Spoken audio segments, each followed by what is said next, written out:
Well, we return here to the Battle of Soissons in 1918, and as you can see, board looking very different than when I last left you in the last video. So welcome back if you are picking up this extremely brutal offensive by the Entente. We are starting the morning of July 20th, and as you can see, we've made incredible progress as the Entente. Overnight, a lot of these Entente divisions made preparations for assault this morning. The defensive line for the Germans is held together with shoelaces and duct tape. I mean, they've basically got, here's what the dead pile looks like. It was actually even worse before the last night phase, before they were able to reconstitute some of these regiments. But they've just been taking a shellacking, mostly from the French, but the Americans doing some work as well. You can see 4 tank corps finally, or tank groups have finally broken down and are out of the game. And so thankfully the Germans, anywhere you see these reforming markers, the Germans were able to put together a sort of a scratch regiment of stragglers together in sort of the rear lines. But you can see here this southern advance, complete breakthrough down near Saint-Rémy-Blanzy. You can see that there's been a lot of falling back. Americans have been able to flank around to the side of the German positions. That's forced them to fall back even more. They're into some better terrain now, but it doesn't make too much of a difference with some of these, although I do feel like this turn is going to be kind of the high water mark for the Entente. The artillery is going to start pouring in for the Germans tomorrow on the next game day. And I know it doesn't look like it here, but some of these divisions are perilously close to having to either be pulled off the map or lose the Entente a victory point. This American 2nd Division is only at 10 strength only, I say. But he's got, he's got 3 more hits on him. But I believe this one over here, this one over here, he is 1 hit from having to either retire or cost points for the side. The Entente has really only taken 1 victory city, and that's this one here. So what is that? That is Parcy-Etigny. So they managed to take that off of a German retreat last turn, but you can see how much destruction they're about to rain down on the Germans from multiple angles, especially down here in the south. The Germans did get a reinforcement last turn right here, a full division. The 34th Division entering the game. They came in and subordinate to this HQ here, and they did try to... is he in command? Let's see. 1, 2, 3, 4. I might have to check about him being in command. He might have had to go here as I'm looking at it in order to make this preparation marker. Anyways, I'll look at that. But he's got a 9 strength, so that's a pretty good defensive unit. But unfortunately, the Germans are going to get another reinforcement this turn. However, they do have to live through the Entente morning assault, which is going to be pretty bad. I would say the Germans are doing pretty good up here, actually near Soissons. They've managed to slow down the 1st Corps pretty hard, and the 1st Corps is actually pretty brittle right now. That one's got 3 hits. That one's got 3 hits, and then we've got another unit over here who's preparing, who's got 4 hits on him, so he's 1 away from breaking. And, the Germans, they are trying to hold this ground. Obviously, if an Entente unit gets into one of these Soissons border hexes, then we trigger the end of the game. I will say that, boy, is this game pretty not fun for the Germans, as for the German player. I feel like it's got to be pretty demoralizing. Unless you're someone who really likes figuring out sort of a defensive puzzle. It's just nonstop retreats, nonstop taking a beating, and panicking every time the Entente rolls, a marginally good roll, because it means you're going to be giving ground again. So really, the only thing that the Germans right now are kind of looking forward to is getting those reinforcements and hoping that they can pick off 1 or 2 of the American divisions to not be in a position to attack anymore. Americans, Entente. But speaking of the Americans are going to lead this charge right through here. If they can get rid of this unit, there's a hole between these zones of control that they can maybe move in and start threatening one of these Soissons hexes. So it's going to be a real nail biter coming here on July 20th, and we'll see what happens. It's possible the game ends. It's possible the Germans hold. Pretty dramatic either way. So once again, thanks for coming if you're continuing on of the Battle of Soissons here in 1918, and I'm hoping that this video plays a little longer so that we can continue. After the morning Allied assault, we are moving into the German morning turn, and it just feels like the Entente has kind of stalled out a little bit. It just feels like we've hit the maximum ability for them to be able to push a little harder, at least in one-on-one engagements. Some very nicely done defensive artillery barrages by the Germans actually disorganized both of these key units who were trying to exploit this gap here. They did end up pushing back this unit into this village here in retreat, and it's a shocked remnant, a bunch of shocked Germans leftovers here taking cover. But unfortunately, the U.S. 1st Division now is at -8 hits, which means they can no longer attack. At the end of this day, they will be able to stay on the map, but that will cost the Entente victory points, so they'll probably want to pull them off. Same is true here of the French 72nd Division. They just didn't have enough strength points to make an assault into here with a 2-strength 11th Bavarian Regiment who's reforming. The DRMs in villages not so good, and obviously no tanks right now, so they're probably going to come off the map as well. That leaves the French 87th Division, who, as part of the 20th Corps, who just came on, having to hold this entire section. Now, there's not really a threat of an attack, but it is going to make the offense slow here. It's so unfortunate. The Entente, they're in spitting distance of ending the game right here. The 1st Corps is hexes away, basically, from ending the game, but they just don't have the punch anymore. The artillery situation has evened out quite a bit, and there's not a lot of it at this point in the game. They've used up all their shells, so the 11th Division here, they are, they've got some tanks. They're kind of close to being, spent. We did manage to push.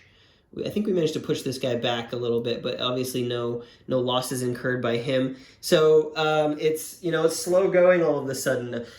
Really, this has become, the Germans have made a pretty effective defense here around the town of Soissons. On the other hand, down here in the south, the Germans are pushed back to the limit here, a little end around from the French 41st Division, part of the 11th Corps. They've pushed the Germans to the breaking point here in the south.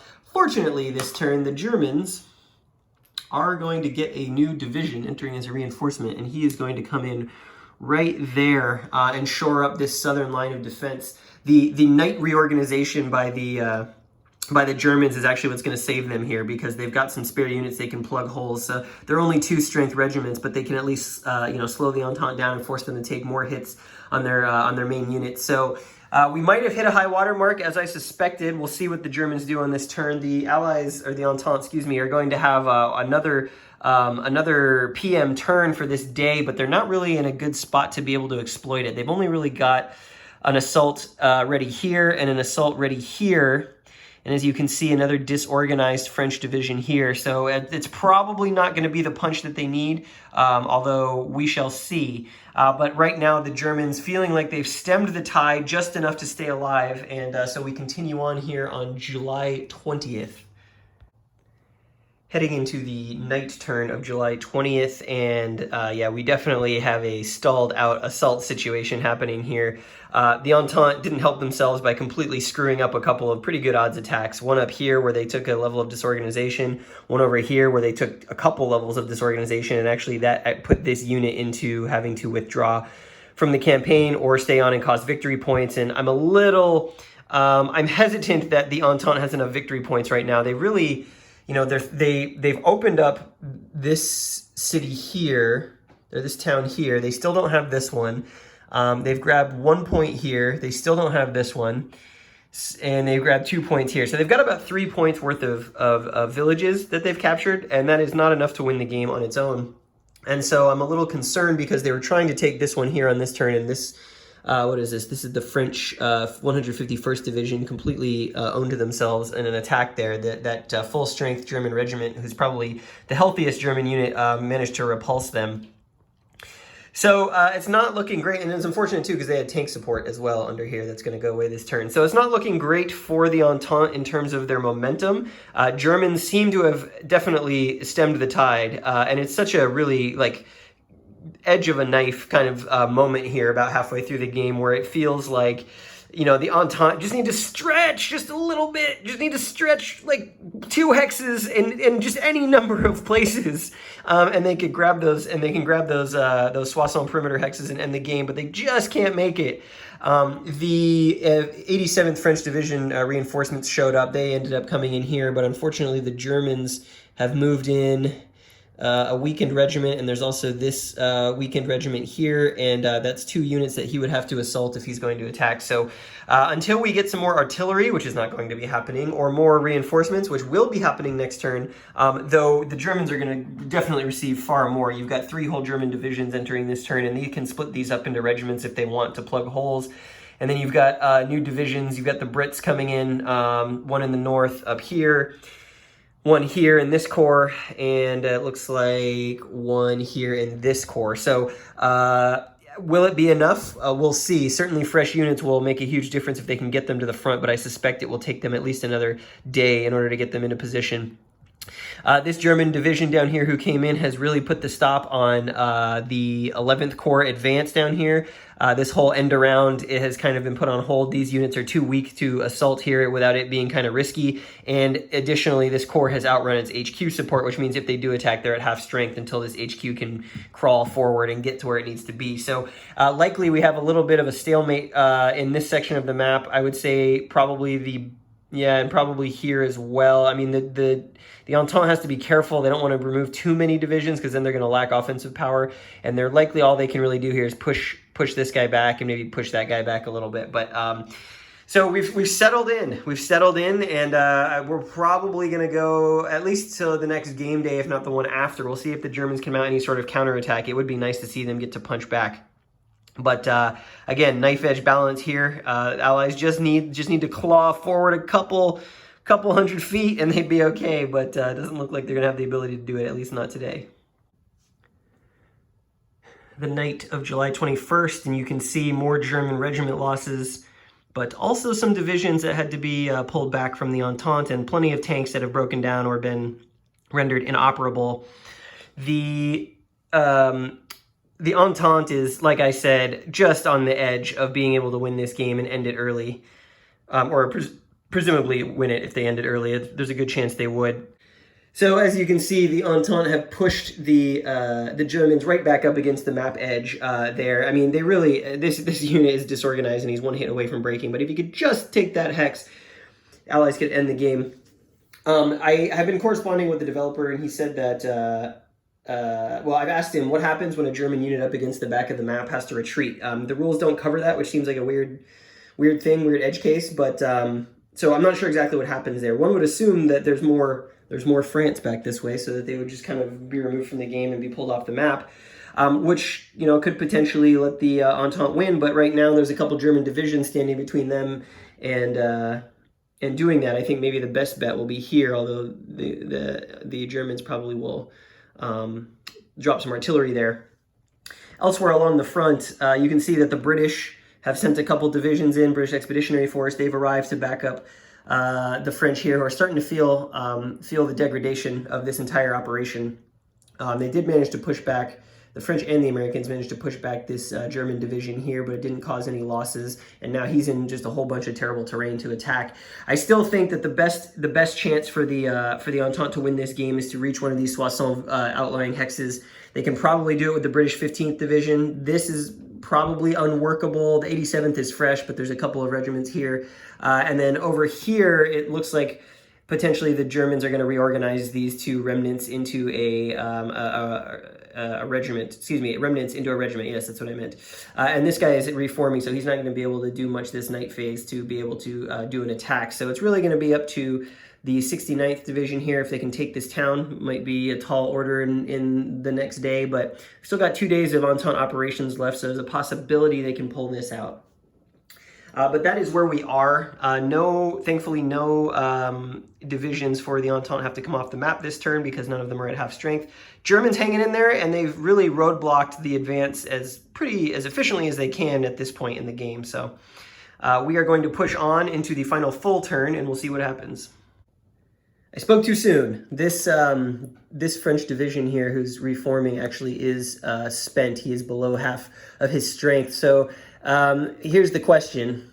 They have got some tanks which are actually going to go away in this night phase, so they probably will withdraw this division. That doesn't necessarily mean they are out of luck up here. They've got a fresh division here who can maybe push this, what's going to be a regiment at the end of this turn, out of this city. That would be 2 points, but then they're going to have to contend with this German division here. So we'll see how that goes. It would be such a heartbreak to have to pull up short 1 hex shy of victory, but I think we don't want to take the victory point penalty here. We're going to pull the 11th division off, and these tanks are going to go away anyway. So I just wanted to correct that.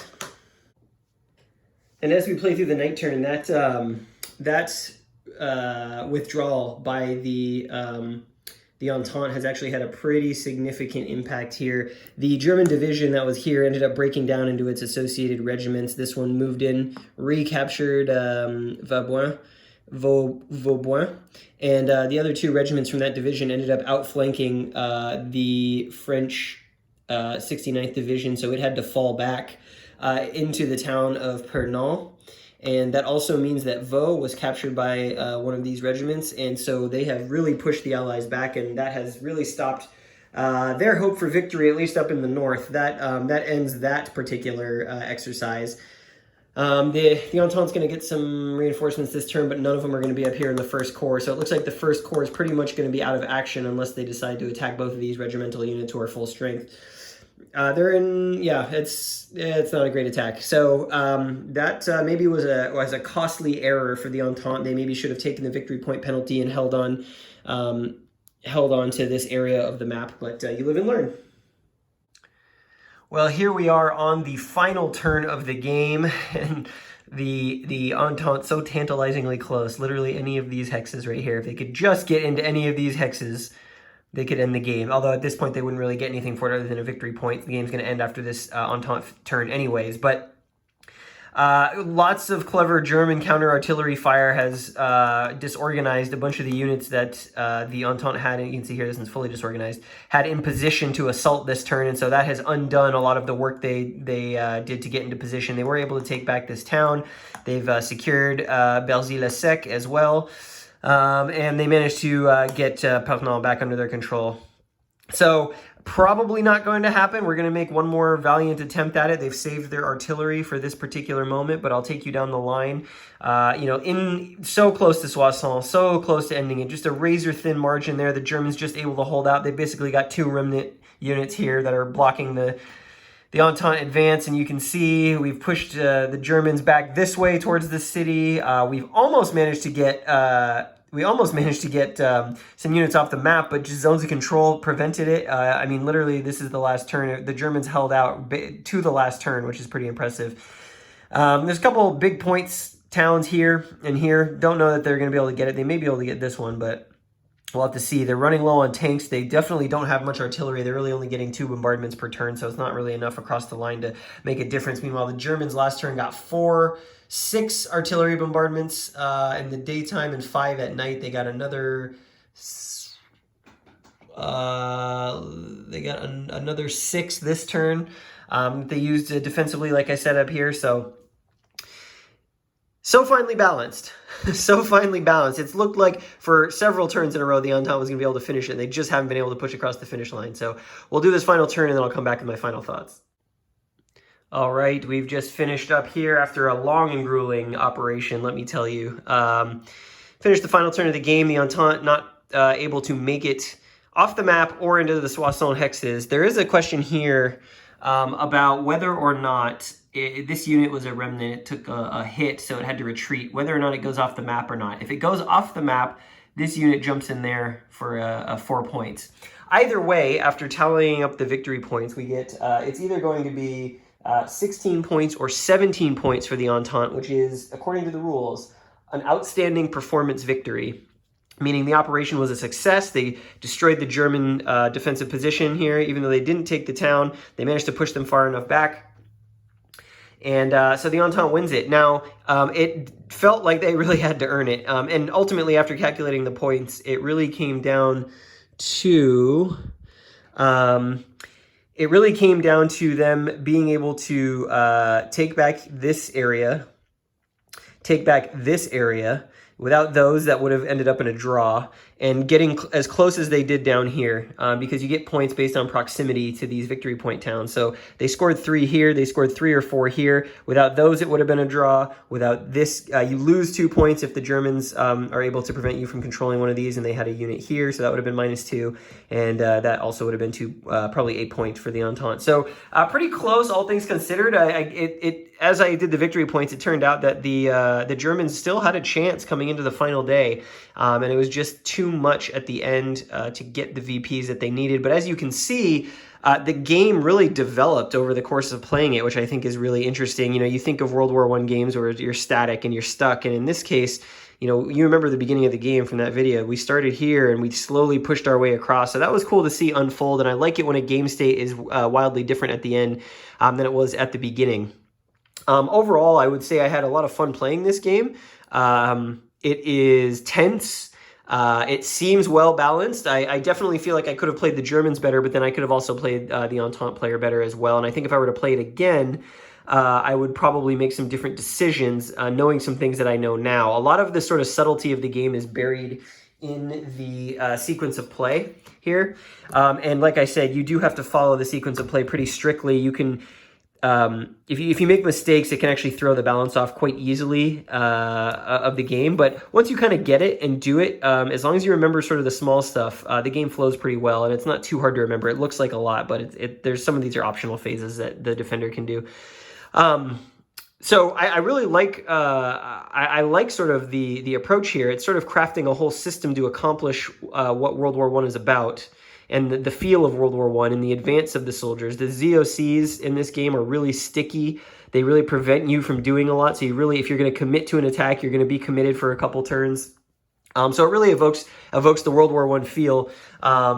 You know, part of the reason that the Allies couldn't actually break in these final turns is because they were just stuck in zones of control. When you're in a zone of control, you can't really do a lot. You can't move. You need to break off and get out of contact with the enemy in order to move. And so, you know, even though these were, you know, within spitting distance of the British right here, they just weren't able to do it. So the feel of the game is really good, and it feels very finely balanced. I mean, for a first playthrough, for the game, you know, coming down to sort of the final couple of turns and sort of the Allies' success at some attacks they had to make, it feels great. Now, what probably doesn't feel great is playing the German player in a face-to-face game. I think this game actually would shine and also not shine face-to-face. It would shine, I think, from a positioning standpoint. There's a lot of tactics and strategy around how you position your units to slow down the Entente, or how you can focus your force to get a breakthrough somewhere. Especially as the artillery starts to change over the course of each day, you know, you start to see how it becomes critical for the Allies to make a huge breakthrough early and sustain that breakthrough as long as they can, because if they don't, they're going to be dead in the water by the time the Germans start getting a lot of their artillery up and running. But if you're playing the German player, there's in fact very little to do. Typically, your turns are going to go pretty quickly. You're not in a position to attack really at any point until you get your huge batch of reinforcements more than halfway through the game. And even then, they would all have to come on in the same spot and stay as division units in order to make an attack. I don't think I attacked with the Germans once this game. So I could definitely see that being pretty dull for the German player, where they never feel, other than their artillery, they will never feel like they get to go on the attack and go on offense. They're basically playing a delaying game. They're playing a defensive game. And, you know, if you like that kind of thing, if you're up for a challenge where you know you're not going to be the offensive sort of force in the game, you know, you might enjoy playing the Germans here. But I just can see, for people who are more used to playing war games that have a give and take, World War II, Napoleonics, you know, name a conflict where there's sort of even a parity on both sides. You're not going to get that here. The Germans are on the defensive from the get-go, and it feels really bad at the very beginning for the first couple of days. It feels really bad to be the Germans. It's very demoralizing. And then it slowly starts to slow down, and you slowly start to reel it in, and then it's really about the key decisions that you make to, you know, make sure the Entente can't get the win, essentially, even though I did in this game. But if that doesn't sound appealing to you, this is probably not a great face-to-face game. Now, as a solo game, it actually works pretty well okay, which I find interesting. And I'll be interested to see other games in this system where conflicts that are maybe hopefully a little more even, how those play out. But in general, I really enjoyed it, and I think there's fun to be had here if you're a defensive-oriented player, if you're looking for that kind of puzzle. I would maybe there's a couple of games that I think I would compare this to. So first of all, in the non-word game space, I would definitely compare this to War of the Ring in terms of the balance, where both sides feel like they're right on the razor's edge of like losing or winning at any given moment, and it's very hard to achieve that. There's a very few games that achieve that like consistently through the whole course of the experience. I would say War of the Ring is the best example. I think the recently released GMT game. Caesar Rome versus Gaul is another one that has that feeling. This one has that feeling. And the other game that I think this feels a lot like in terms of sort of the ebb and flow, where you get like the strong push, slow down momentum, and just kind of stall out, is No Retreat, the Russian front, which is also immaculately balanced in terms of giving you that feel of the East Front sort of German steamroller running out of theme. And you get that here with the Entente as well around Soissons. Now, the victory conditions here are a little different, and you're not actually expected to take the town of Soissons, so it's slightly got a different feel, but it has that same sort of vibe to it over the course of the game. I really like what the designer has done with sort of the German remnants. These things, they still have zones of control. They still take up space. They serve as speed bumps, but if you're careful with them and you play positionally well with them, you can reform them and get some replacements back. So that's pretty nice. And it does make it so that you can't just eliminate the German units. They don't actually get eliminated. There's still manpower here that can be recovered. I like the fact that the combat strength, the combat effectiveness, and the organization are all decoupled from each other. Now, it's good, and every sort of good model of World War I that I've seen does something like that to sort of indicate unit efficiency, unit effectiveness, because really you're talking about units sort of, this is fighting as a group, right? I will say the one thing it does lead to that I don't particularly like about the game is a lot of marker clutter. In the same way that Great Battles of History has you placing and changing markers all the time, this game has that as well. I would say in some senses even worse, but there's different levels of disorganization. So, you've got this, and then you've got this, and then when he's not reforming, he goes to disorganize, and then from there, he can become shocked, right? And then on top of that, you've got hit markers beneath him. You might have tank markers beneath him. You're also throwing down prepared attack markers. So as you can see, these stacks just get like super impenetrable in terms of like where you are. And you're doing this constantly. Every turn is asking you to put down prepare markers, is asking you, to change the organizational state of the unit, is asking you to add, hit markers. So it's very heavy in the marker manipulation department, and that doesn't feel so great. It certainly takes away from the flow of the game. It takes away from sort of getting in the zone and the playability of the game. I don't know how else you would do it with the system that he's designed here, but it has its advantages and disadvantages, and I find that the sort of marker management every turn for every unit and every stack is a little bit tedious. So it's not the most playable game in the world, but if you're not trying to knock out this game in a couple hours, I think you'll be okay, especially if you're taking breaks and can play it in sessions. I do like the map. It's a little simple, but you can see the terrain that you need to understand is clear. The one thing I think maybe they should have done differently is some of the rivers go down the middle of a hex and they have no effect. Some of the rivers are on a hex side and they do have an effect. And right here, where it goes from the middle to a hex side, is a little confusing. The forest is, it's fine. The textures are fine. The art is, the cities are fine. It's fine. It's a serviceable map. I think the color palette of the counters and the map should have been a little more high contrast. The counters themselves are easy to read. It's, I thought originally that would be a little tough, but it's very easy to see what corps they're in. You don't really need to know what nationality they are. That doesn't really matter. But the corps that they're in and all the information on it is really clear. I think, some people are going to have issues with it being a helmet rather than the NATO symbol, but I swear to God, not every game needs a NATO symbol for units. Let's get some variety in here, especially because we're talking about an era before NATO. And yes, I understand some of the NATO symbols have their origin in the Napoleonic era, but listen, the helmets are not the worst thing ever. I think some of the markers are pretty nice too. The prepare marker, the reformation marker. For all the marker clutter there is in the game, I never did get confused about which marker was on which unit, which is nice. So the markers are well designed to stand out and be different from each other. So that's good. There's a ton of player aids in the game, and they cover everything. One of the things I really like about this game is that literally the entire rule book are on player aids. So, you know, you've got your rules for bombardments and how far away they are. You've got your rules for resolving bombardment, your bombardment table. All the bombardment stuff is here. All of the combat stuff is here. Anything you need for combat. In fact, you don't really need to look at the rules for combat or bombardment. You've got your sequence of play. There is a more detailed one in the rule book, which I'll talk about in a second. But that's very, very comprehensive. You've got your terrain effects chart. You've got all of your miscellaneous rules, how many movement points you get in the daytime versus nighttime, what you can do with those movement points. Some further phase information. You've got your VPs at the end of the game. So really the player aids just, you know, they cover everything. You've also got a player aid here for, you know, actually combat resolution, like in detail. And then on the back here, all of your supply line and fallback and retreats. And now while this does look, what is that, 5 player aids that I just showed you? While it does look like a ton of stuff to remember, they're really just references, and they've done an amazing job of getting every single rule from the rule book in the player aid, so you really don't need to look at this unless you need to reference something very specific. There's a couple things that you need to look at in here, but otherwise the entire game can be played off the player aids, which is awesome. That's exactly the way that I want a game to be.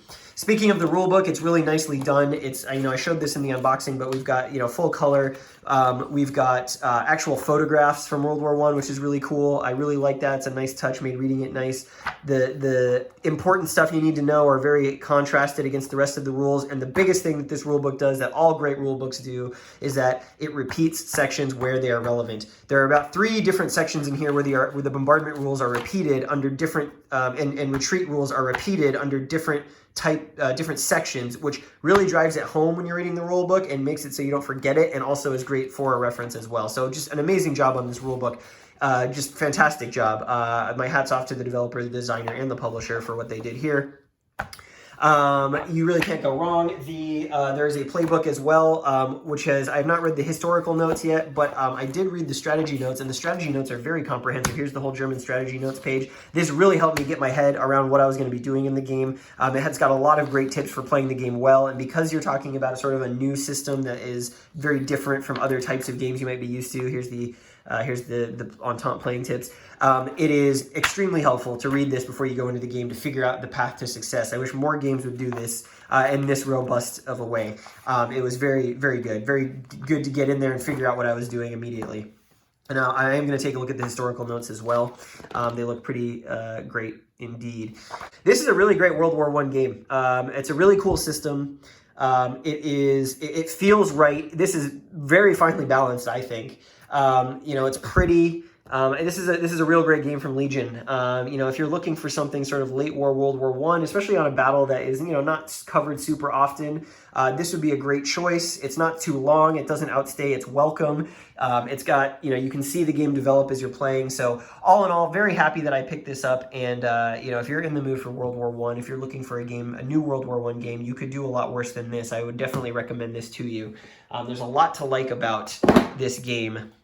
That was Decisive Victory 1918, Volume 1, Soissons, July 18th through the 23rd. Looking forward to playing this again face-to-face at some point, and I will be on the lookout for Volumes 2 and Volumes 3. Hopefully they are on the way soon.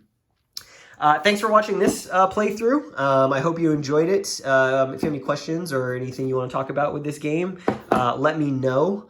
I am going to be moving on, like I said, to Mons 1914, which is a little bit more of a tactical flavor. So that should be really fun and interesting, and yeah, that will be probably next week if you're watching this on the Thursday that I plan to put it up. So hope you enjoyed. See you soon.